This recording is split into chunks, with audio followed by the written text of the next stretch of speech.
আমি সংসদ সদস্য নির্বাচন থেকে যাতে বিরত থাকি, অন্যথায় তারা আমাকে শরীফ ওসমান হাদির মতো পরিণতি ভোগ করার কথা বলেছেন।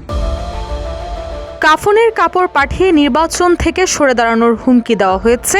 ত্রয়োদশ জাতীয় সংসদ নির্বাচনে কক্সবাজার ৪ আসনে বিএনপি প্রার্থী শাহজাহান চৌধুরীকে ডাকযোগে পাঠানো সেই উড়ো চিঠিতে সরাসরি হত্যার হুমকিও দেওয়া হয়েছে তাকে। ৪ জানুয়ারি দুপুরে চিঠিটি হাতে পেয়েছেন উখিয়া টেকনাফের সাবেক এই সংসদ সদস্য।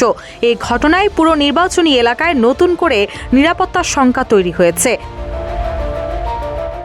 চিঠির খামের ভেতরে একটা সাদা কাপড়ের টুকরোও পাওয়া গেছে, যা কাফনের কাপড় হিসেবে ইঙ্গিত করা হয়েছে বলে দাবি করা হচ্ছে। এছাড়াও চিঠিতে তারিখ দেওয়া রয়েছে ২৩ ডিসেম্বর ২০২৫।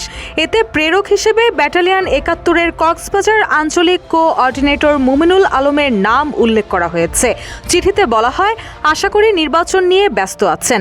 আপনার কাছে অনুরোধ রইল, আপনি নির্বাচনে অংশগ্রহণ করা থেকে বিরত থাকুন। নির্বাচন থেকে সরে না দাঁড়ালে আপনার পরিণতি শরীফ ওসমান হাদির মতো হবে।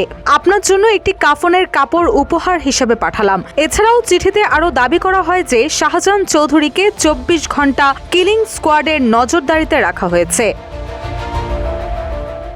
এই ঘটনার পরপরই বিএনপির ভারপ্রাপ্ত চেয়ারম্যান তারেক রহমান ফোন করে শাহজাহান চৌধুরীর খোঁজ খবর নেন।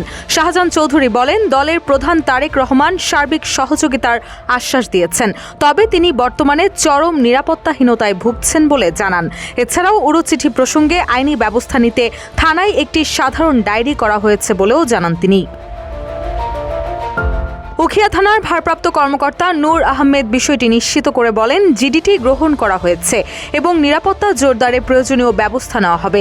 এদিকে রোববার দুপুরে আইন শৃঙ্খলা পরিস্থিতি নিয়ে শাহজাহান চৌধুরীর নির্বাচনী এলাকায় মতবিনিময় সভা করেন নির্বাচন commissioner brigadier general Abul Fazal Mohammad Sanaullah. সভা চলাকালীন সময়ে হুমকি প্রদানের বিষয়টি শুনলে তিনি তা খতিয়ে দেখে ব্যবস্থা নেবেন বলে আশ্বস্ত করেন।